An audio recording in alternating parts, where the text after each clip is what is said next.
Salut la famille, c'est l'actualité qui nous oblige, c'est la raison pour laquelle nous sommes là devant vous. Nous disons merci, merci, merci à travers vos réactions, dans l'espace et à commentaires. Comme j'ai toujours l'habitude de vous le dire, cet espace est bien réservé pour vous. Donc, si tu as quelque chose que tu voulais partager avec nous, n'hésitez pas.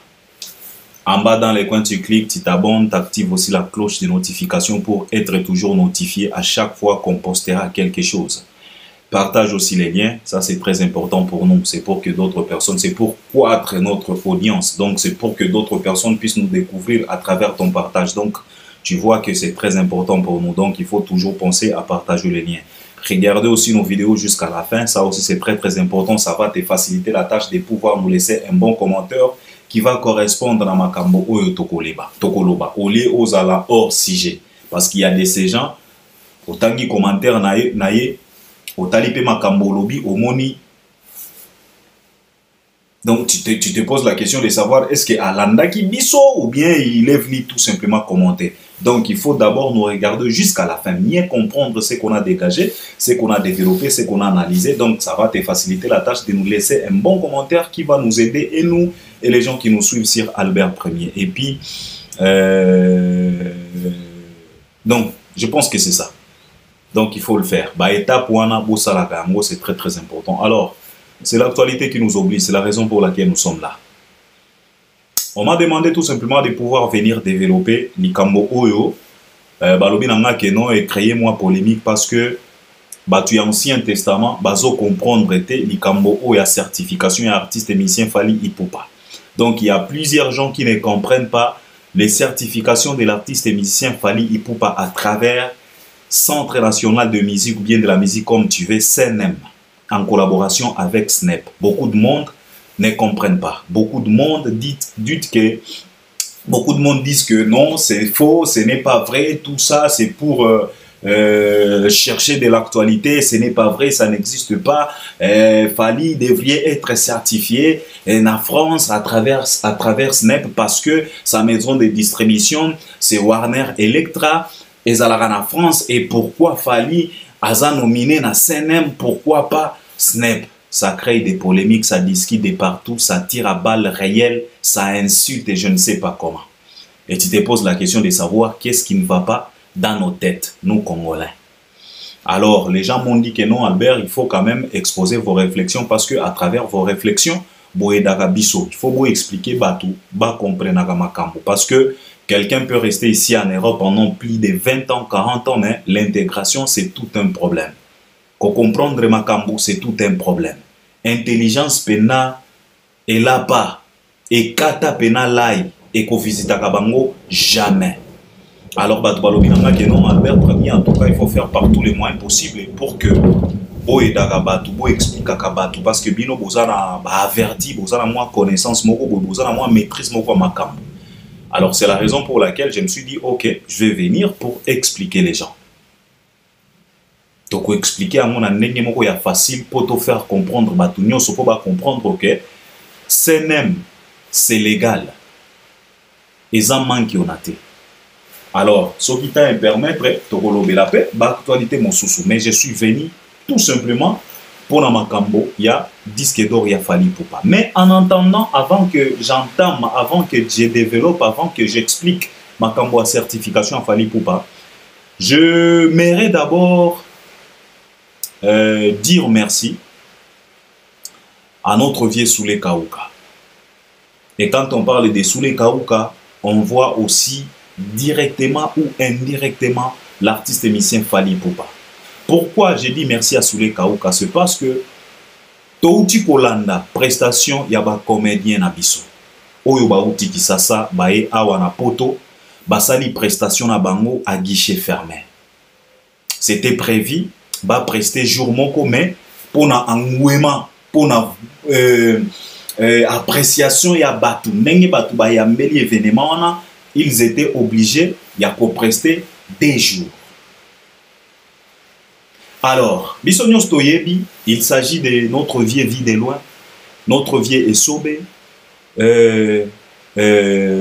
Ronsia, si je ne dis pas de bêtises, il était aussi présent, Aïda, Mimika Bongo, Jérémy Chabani, Qui d'autre na ebanso oyo ba presté au boyebi, ils étaient là en tout cas ba presté batu ba sepeli batu ba seki boyebi très bien que koseka baloba na biso très bien que la joie augmente aussi nombre ya ba jours ya ko vivre na mokilo. Donc la joie est très très importante dans la vie de quelqu'un parce que ndenge baloba na biso ba médecin baloba que stress et matisaka pe tension.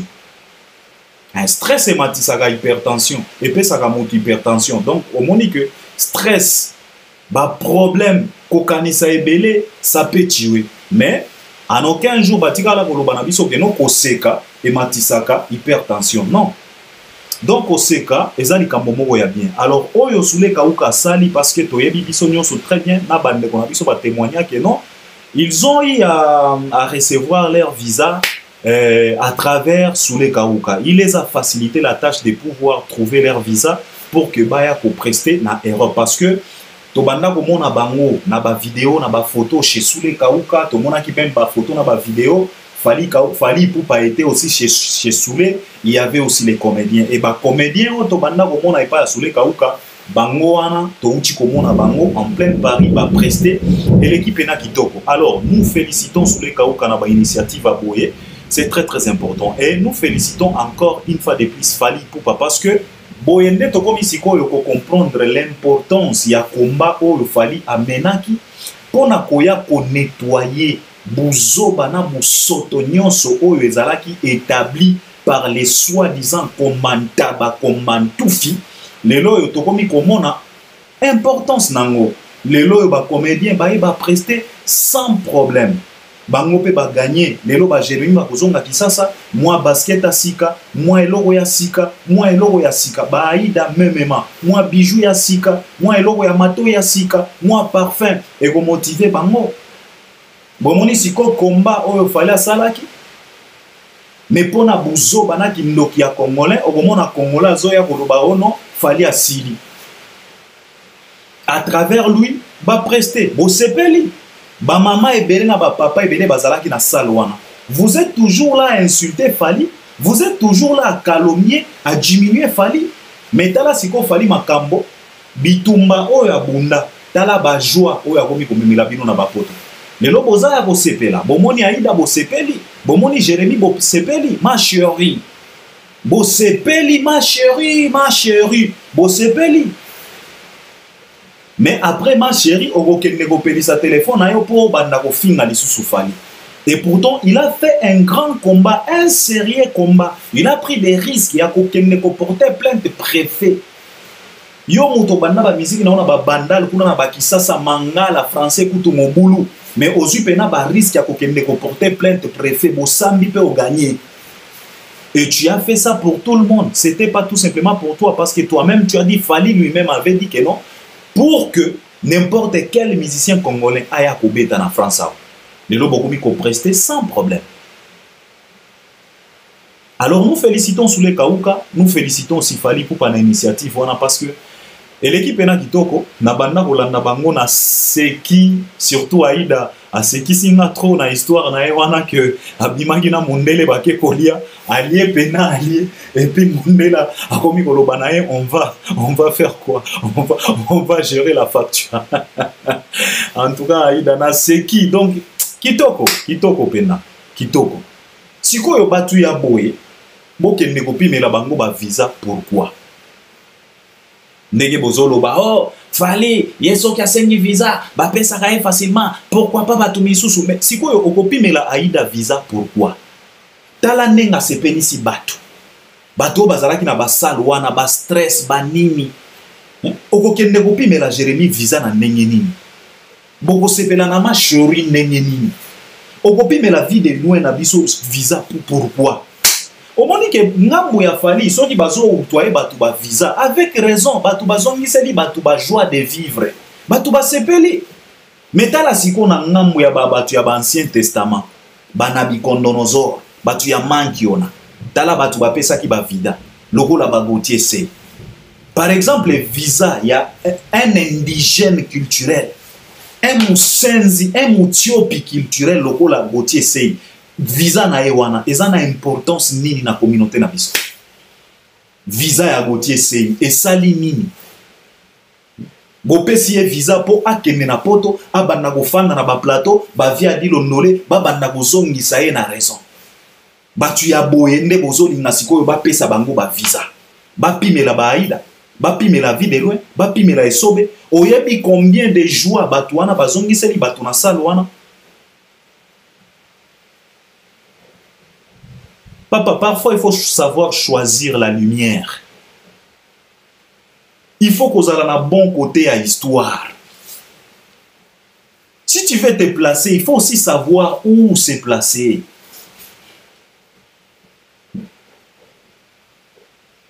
Visa ya Aida, eza na 1 million d'importance koleka ba visa ba Gauthier Musenzi, koleka ba visa tuba sango yo ka Musenzi moko boye ka sous-développé, tuba opportuniste moko boye, kamutu kakola na mboka lokola Congo poubelle ya mboka, tuba opportuniste donc omona pena tuba batu moko boye, mais oyoka o akurtwa ya ka ministre Kingani. Oh, yepe ba invitaka ye na présidence. Oh, yepe akendaka kotala akendaka ko rendre visite président na résidence. Neti kasango wana. Ba visa na bango ezalaka na importance ni. Soki ba pimeli bango visa, yo ko kende ko pimela Aida visa po pesa ngo kindingo. Quelle joie de vivre au kindingo akoki ko pesa bato. À part ko abrutir bato. À part ko bakisa dose ya malédiction ya république na biso. Tala nenge ba sepeli si bato. Tala nenge Jérémie abimista. Bato ba sepeli na Jérémie koleka kutu na fere. Après Adidas. Bomonaki ba image ya lolenge wana nenge bomoni ya Jérémie. Ma chérie. Jérémie pena bato ba snap ba nim Jérémie Shabani. Succès o wapi. Spectacle wana eleki Adidas na musika. Spectacle ya ba Aida wana ya ba Jérémie ya ba Mobikisi ya ba vie de loin. Yo ko comparer ngona Busenzi yo to uti kotala Sony ya République to uti kotala na Adidas. Siko batu ya lolenga na ba pimela bango ba visa. Alors nous félicitons Soule Kauka ba initiative ya Boeza ba initiative ya kitoko. Et j'espère que na deuxième tour bako prester na Olympia, bako prester na Zénith, bako ki même ko prester na Adidas wana. Et bako ki même kotondisa yango koleka kutu na fere. Moi j'aimerais à ce que Soule même Fali bakoki ko s'organiser pena bazweli bango pena Adidas. Bazweli pena bango Adidas ba sélectionner ba comédien, ba inviter même na ba comédien ya Côte d'Ivoire parce que Côte d'Ivoire pe invitaka o ya biso. Ba ronsi ya bakendaka ko prester na parlement du rire. Alors bakoki même ko inviter ba Gou, ba inviter ba Digwe Cravate, ba inviter pe ba Boukari. Baye ba prester na Adidas, ba sali fête moko munene. Soule Kauka pe gagner même de l'argent à travers Makambwana. Wana eza pena cop mobimba. Parce que batu wana baye ofelete ba futi ba bien na bango. Donc ba initiative a boende tozo linga. Yo ko kende ko pimela batu wana visa parce que batu bazolela pourquoi fallait soka soki senge visa, il faut ba pesa batu misusu mais batu misusu wana bazo kende na poto ko salani. Neti indigène impoli culturel o ya Gauthier Sei. Ake na po visa ya Gauthier Sei eza na importance nini na communauté na biso. Parfois il faut arrêter. Alors tokoti na disque d'or, nous félicitons encore une fois de plus Fally Ipupa. Makambo ya disque d'or on a nous tolobeli yango bien te. Toza na nu ya esengo, toza déjà ko sepela, tozo fêter kaka. Mais tokosala pena ba émission. Alors Fally Ipupa, on les félicite. Alors, en les félicitant, pardon, il y a de ces questions qui se posent. J'ai discuté avec des gens hier. Bazotunanga Albert, parfois, la nature, les injustes.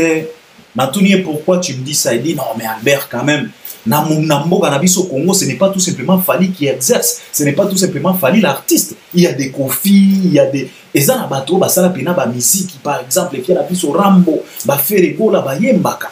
Pourquoi c'est Fally qui est toujours certifié? C'est la question qui m'a posée. Et c'est une question oyo ezana minoko ebele yaba Congolais. Pourquoi kaka Fally? Et n'a pas ko tuna bino question. Et pourquoi pas kaka Fally? Soki mino bozo mituna pourquoi kaka Fally? Pourquoi seulement Fally? Et pourquoi pas Fally? Moi aussi je te pose la question. Moi aussi je te pose la question. Papa, au moins na mokilo yo, il faut qu'on yeba nini olingi. Il faut qu'on yeba bisika nini olingi oteka produit na yo. Na explica ki awa avant-hier que ce que olingi opesa valeur eloko na yo, luka bisika ya malamu ya ko exposer yango. Na pesa ki bino exemple ya koloba que tomate oyo okoki kosomba ngo $0.5 na quartier na bino. Kaka même tomate soki ba exposer yango na supermarché okoki kosomba yango $5. Pourquoi kosomba yango $5 na supermarché? Parce que na supermarché ekomi makambo ya traçabilité, ekomi makambo ya comptabilité, ekomi makambo ya ba impôt, ya ba TVA. Est-ce que vous comprenez? Parce que tomate oyo kosomba na quartier, ata soko yo lobi na ngaki Albert tomate na uti kosomba ngo $1. Nakoki koboya. Nakoki koboya parce que je suis pas sûr. Nakotuna facture eza wapi. Bato ba fandaka na poto ba yebi importance ya facture. Na kenda na mboka moko boye, je vais taire les noms, ya pays wana. En tout cas na kamwa. Na koma kuna bato ba yambinga to fandi bien. Un jour c'était samedi to chiller na palais. Toyo kaka na porte bato batoki. Papa na porte. Ndeko wana afungola porte boye, ba Jean moko boye bakoti. Ba Jean wana bakoti, tango ka ndeko wana monaki ba Jean wana na moni ndeko mbala moko, asimbi mutu na lobi, qu'est-ce qui se passe? Sango ya matanga ou quoi? Nzoka nde zalaki sango ya matanga te. Baye kosala inspection. Bakomi kotuna ye télévision oyo oza nango na ndako. Okoki kolakisa biso facture nango.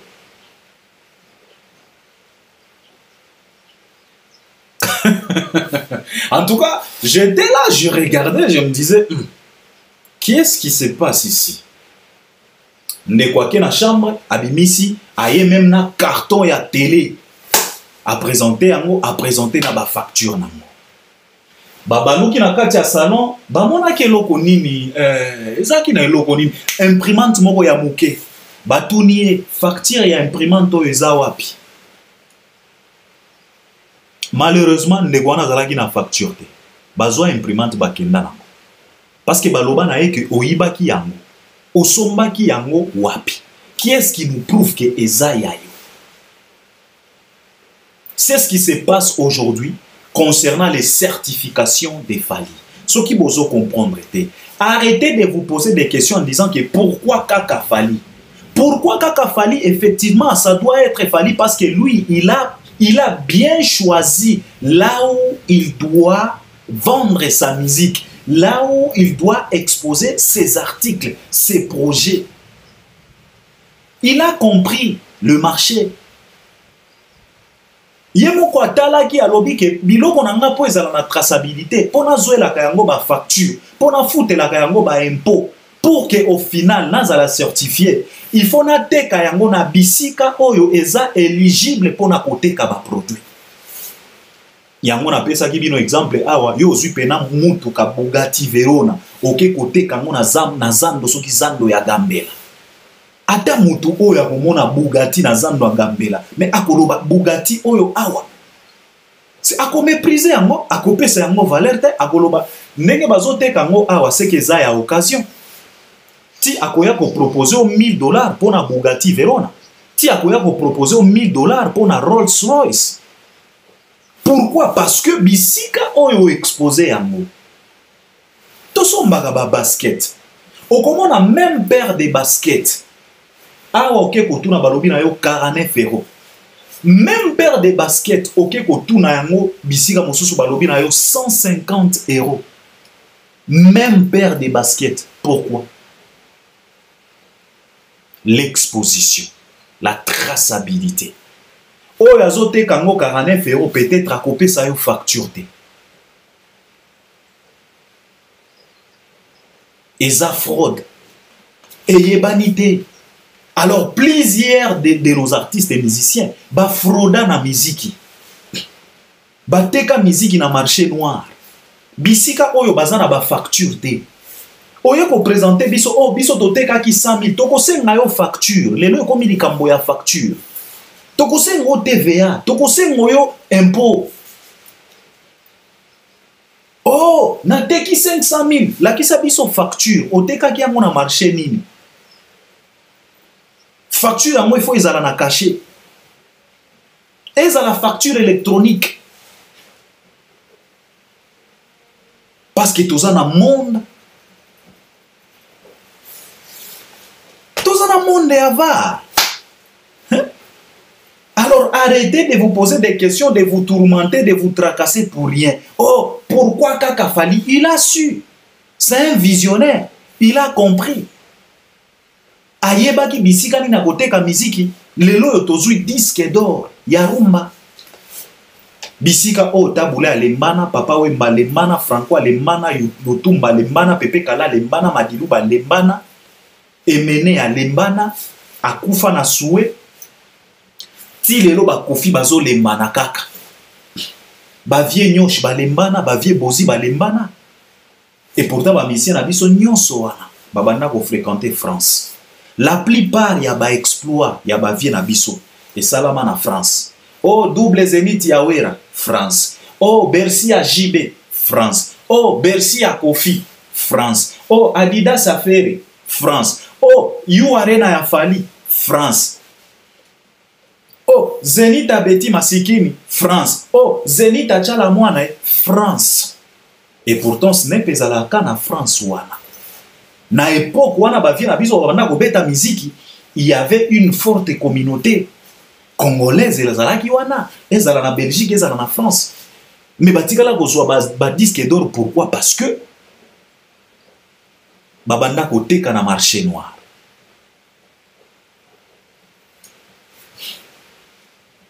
Alors arrêtez de vous poser des questions bêtes. Oh, pourquoi Kaka Fali? Effectivement, ça doit être lui. Aujourd'hui, on parle d'un disque d'or, d'un album 100% rumba.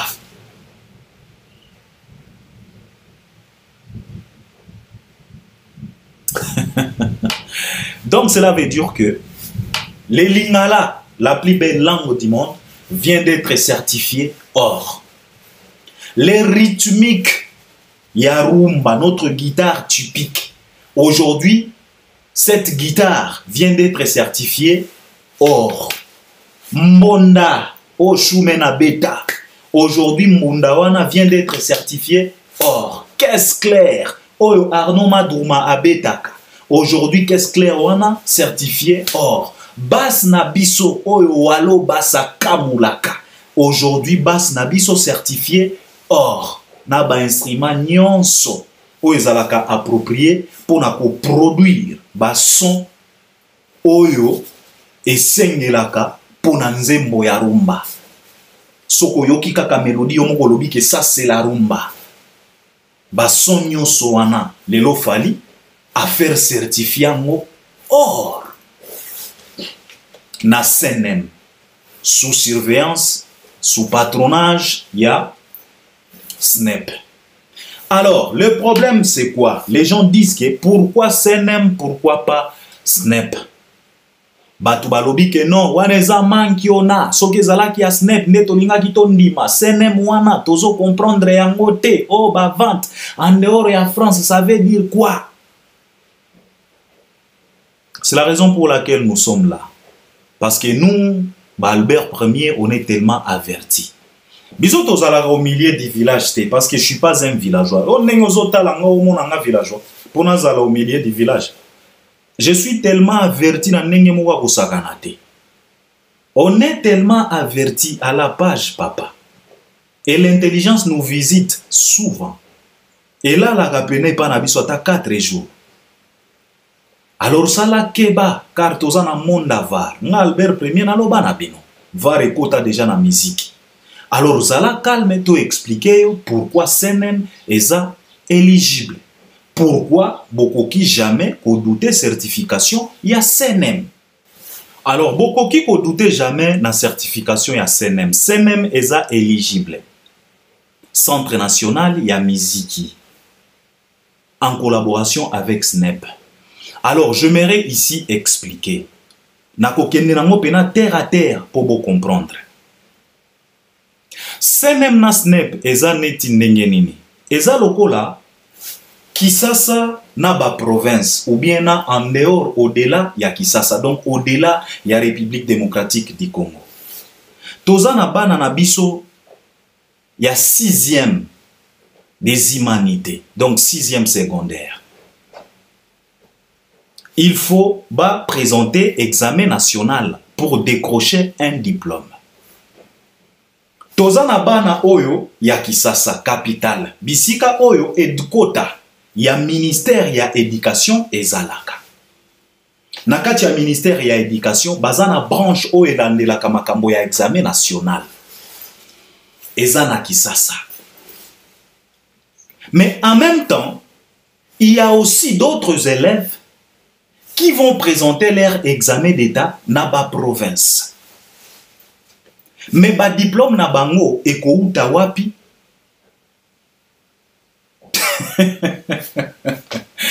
Nako kende terre à terre pour vous comprendre. Alors Kisasa eza lokola SNEP.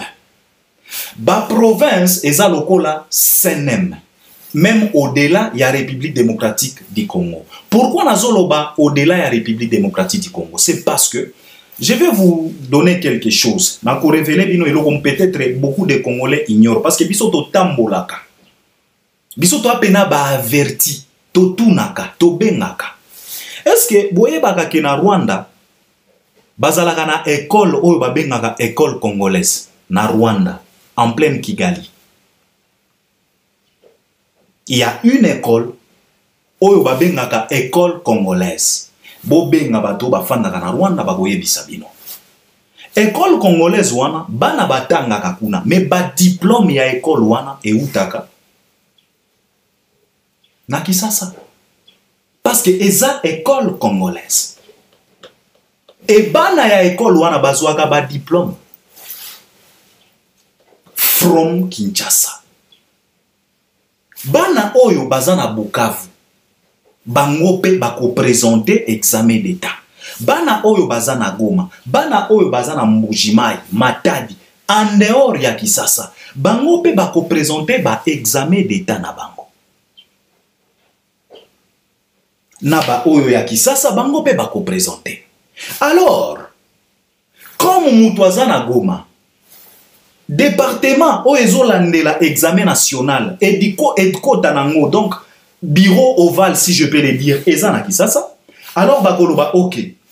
Kuna na Bukavu, biso tozana maîtrise te, tokoki kolandela makambo ya Bukavu te, tokoki ko maîtriser yango te.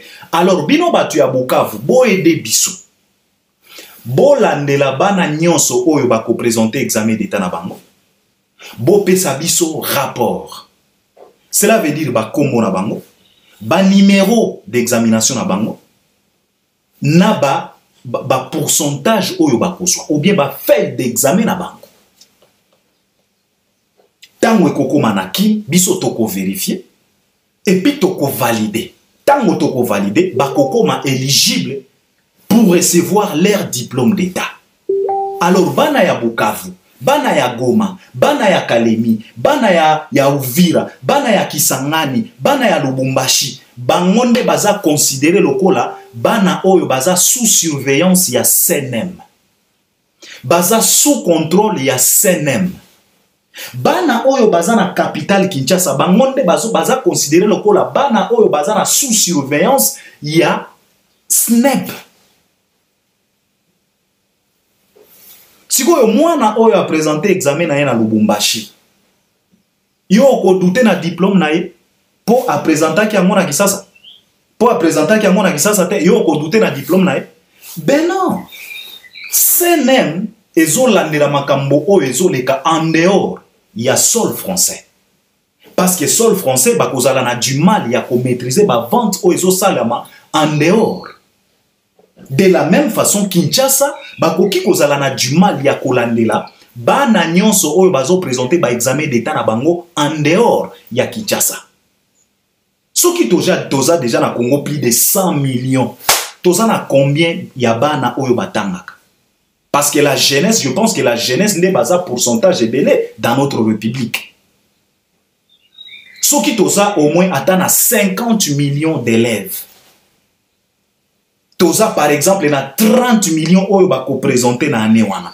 Kisasa e kozala na du mal ya kokende ko surveiller bana nyonso. Alors Kisasa comme SNEP ezana ba CNM na ye na ba province nyonso même en dehors ya république. CNM ekopé sa rapport na Kisasa en disant que non. Par exemple, biso na Lubumbashi, bana oyo ba présenter examen d'état, baza plus de 100 000 élèves.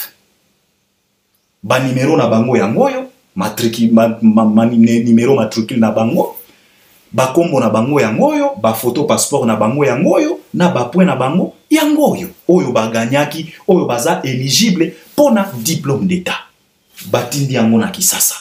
Ministère ya éducation, département oyo elandelaka examen national. Bako vérifier, ce qui va vérifier, ba lobby ok on valide, bako tinda ba diplôme. Si ko mwana oyo azui diplôme na Uvira, yo ko kende ko boya yango po a présenter ki examen na été na Kisasa, il faut être bête pour ne pas comprendre ça. Il faut bon dimela mayele visita kabino. Qu'est-ce qui est très difficile à comprendre? Qu'est-ce qui est compliqué à comprendre? Mais toujours comprendre, bino, c'est parce que Maël est visita kabino te. Ezana bato Maël est le gana musi, et puis ça kambote na musika, tonton era, na banda koleka kaka, nazo kende pa ya Big Zaga, en tout cas na pesa ki ombote kaka. Maël est pas Big Zaga. Parce que Maël les otala na bongo ya era, ma papa na ma papa. Donc bapile sila kala et comme ka bapilo ya ko omoni bapile so ki pile sili okomi ko minu crin ozongisi yango na télécommande o saleli yango ta quelques 30 secondes nde lokola ba era Mayele tala ka bato lokola ba migenye ma do migenye maye pena bazana conflit na Mayele conflit ya libela tuba bato lokola tuba gotier sei wana. Pyramide à Maël se renversa.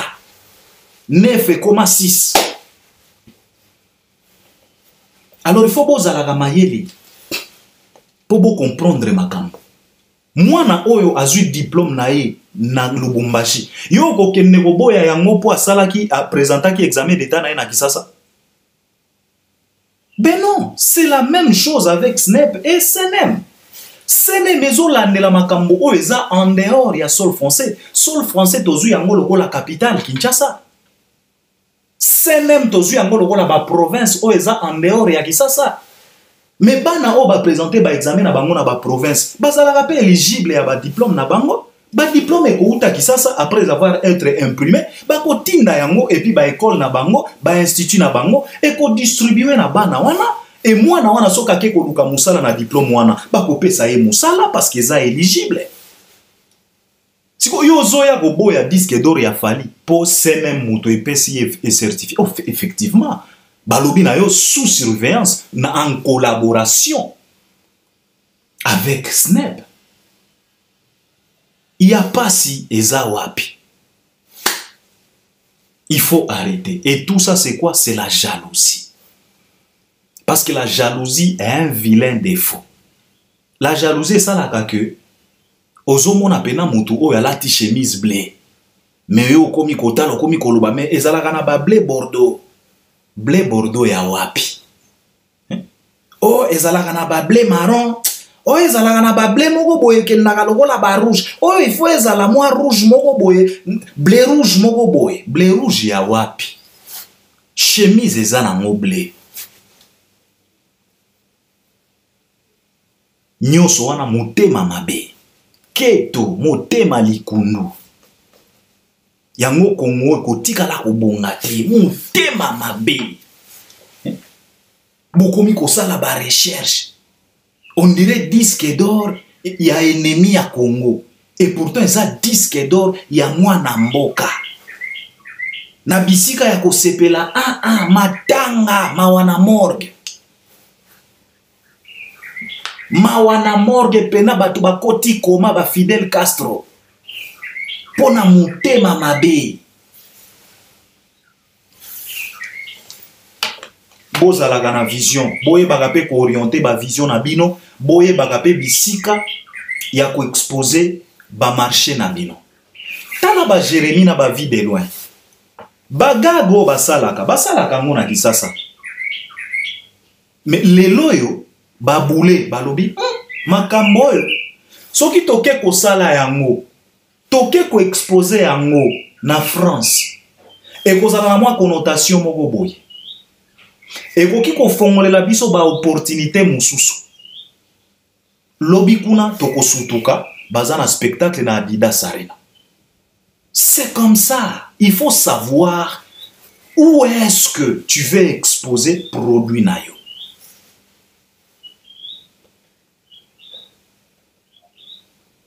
Bavi na biso ebele bateka musique na marché noir, bateka musique na Gambela, bateka musique na Château Rouge, bisika oyo bapesa la facture te, bisika oyo traçabilité ezalaka te, bako comptabiliser ndenge nini, bako certifier yo ndenge nini.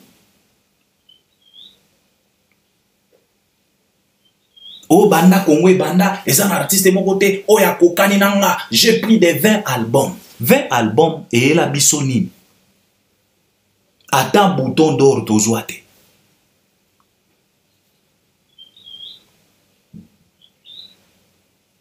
Eza logo la yo commerçant, tout le monde a yo tout le temps, oya kana ba conteneur ya ba marchandise. Mais tout tika na komo na changement ata moko te na vie na yo. Pona nini manki yo na. Soit oye na ba conteneur ba marchandise ofutaki ba importe bakangi yango na ba douane ba saisi yango yo salela kana ba perte mais na ba quartier na muno kombanga on a za grand commerçant na yaka na ba conteneur mais okomona petit moko boya bandika ligablo na ye asali yango na ba norme afutaka ba impôt lobi kuna promotion. Tango bakomatisa oh ba tricher oh kekikela oh balingaka biso te oh bazo promouvoir kaka artiste moko mais on va promouvoir qui? On doit promouvoir mutu oyo azo sala makambo ezo monana oyo azo exercer dans la lumière. Toko kende ko promouvoir bino ndenge nini bozo exercer dans l'obscurité manki onana manki ona. On doit vous promouvoir comment? Il faut arrêter, féliciter Fally. Il a fait fort. Biso Albert premier toza pena ya kosepela. Netinga boza na idée te naza ya kosepela. Na minito na zongeli lisusu koyoka formule 7 encore une fois de plus. Na komi kolela kit complet makasi. Na komi kolela je t'aime matiré kiananga makasi. Na komi kolela amour na yo makasi. Eric Nzonde. Ezalaka Eric Nzonde.